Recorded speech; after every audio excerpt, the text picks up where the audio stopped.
डेरा इस्माइल खान में नामालूम अफराद कस्टम्स एहलकारों को निशाना बना रहे हैं। एक हफ्ते के दौरान 2 हमलों में 7 कस्टम्स एहलकार जाँ बहक और कई जख्मी हो चुके हैं।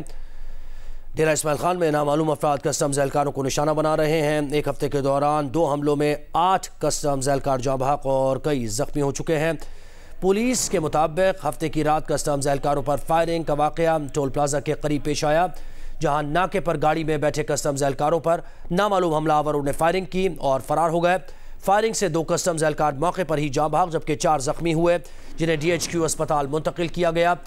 6 रोज़ कबल भी देराबंद रोड पर कस्टम्स इंटेलिजेंस की गाड़ी को नामालूम अफराद ने निशाना बनाया था, जिसमें इंस्पेक्टर समेत 5 कस्टम्स एहलकार जाँ बहक हुए थे।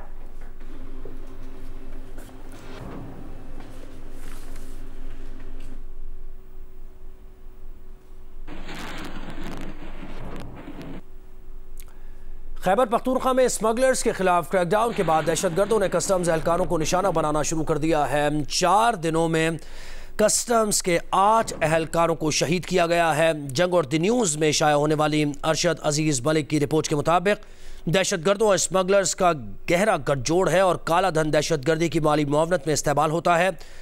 मज़ीद जानते हैं अरशद अजीज़ मलिक से, इस वक्त हमारे साथ मौजूद हैं।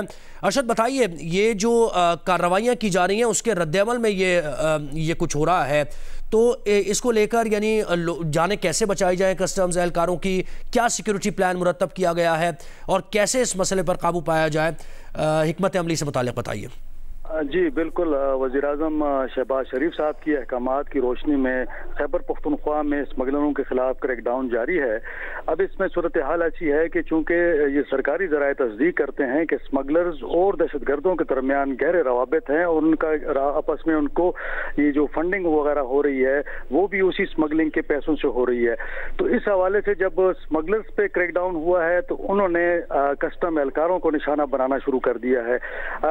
72 घंटे के अंदर जो 2 कार्रवाइयां हुई उनमें 8 कस्टम के एहलकार शहीद हुए। इस हवाले से मेरी बात हुई जो रीजनल पुलिस चीफ है उनसे मेरी बात हुई, तो उनका ये कहना है कि हमने कस्टम्स एहलकारों को आगाह कर दिया है कि अगर वो रात के वक्त में कोई ऑपरेशन करते हैं या किसी जगह नाकाबंदी करते हैं तो पुलिस को इतला दें ताकि वो सेफ्टी का जो सूरत हाल है उसको देखा जा सके। ताहम ये हमारे इल्म में आया है कि जो आखिरी वाकया हुआ जिसमें 3 एहलकार शहीद हुए, उन्होंने पुलिस को इतला नहीं की और रात के वक्त ये लोग ऑपरेशन कर रहे थे, ये वहाँ पे नाकाबंदी पे थे। तो अब ज़रूरत इस अमर की है कि ये तमाम जो एजेंसियां हैं और साथ में लॉ इन्फोर्सिंग कानून का नाफिज करने वाले इदारे हैं, इनके आपस में रवाबित हों ताकि ये अगर कोई किसी जगह पे नाकाबंदी करते हैं तो इनको पुलिस की सपोर्ट भी हो। उसके अलावा जो है इन्फॉर्मर्स काफ़ी ज़्यादा हैं चूँकि इन पुलिस के पास, तो वो इनकी मदद बेहतर अंदाज में कर सकते हैं। हमारी बात हुई है कस्टम काम से भी, तो उनका ये कहना है कि हमने सुप्री में ये बात वाजे कर दी है कि कस्टम के एहलकार दिन के वक्त नाकाबंदी करें, ताम अगर रात के वक्त वो किसी खास मिशन पे हों तो पुलिस के साथ कोऑर्डिनेटेड एफर्ट होनी। अच्छा, ये बताइएगा कि ये जो दहशतगर्दी के खिलाफ तो जंग जारी है, दहशतगर्दी के खिलाफ फोर्सेस लड़ भी रही हैं, अब ये स्मगलर्स कौन है, कौन से ग्रोह हैं, ये पता चल सका है और इनके खिलाफ कैसे कार्रवाई की जाएगी? जी, इसमें मुख्तलिफ किस्म के स्मगलर्स शामिल हैं। कुछ तो जो नॉन कस्टम पेड अशिया होती हैं उनकी स्मगलिंग करते हैं। इसमें कुछ ड्रग माफिया के लोग भी हैं जो ड्रग स्मगलर्स हैं।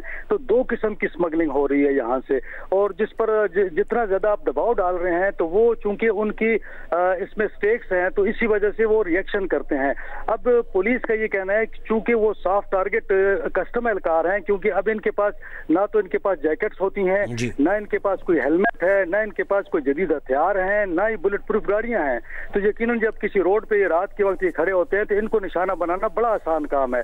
तो अब इस मौके पे चाहिए ये कि इस फोर्स को बुलेट प्रूफ जैकेट्स दिए जाएं, इनको असला दिया जाए और साथ में बुलेट प्रूफ गाड़ियां भी दी जाएं, क्योंकि इस तरह अगर ये वाकयात होते रहेंगे तो मेरा ख्याल में ये चीजें वाकयात बढ़ जाएंगे।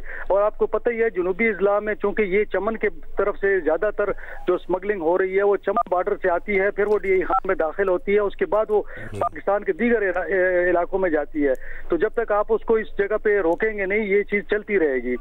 तो इस हवाले से अब ये इनकी एक मीटिंग कॉल की गई है जिसमें इसको लाएमल इसमें मुरतब किया जाएगा। अरशद अजीज़, बहुत शुक्रिया, आपने डिटेल्स दी। ब्यूरो चीफ पेशावर शकील फरमान अली ने भी ज्वाइन किया है।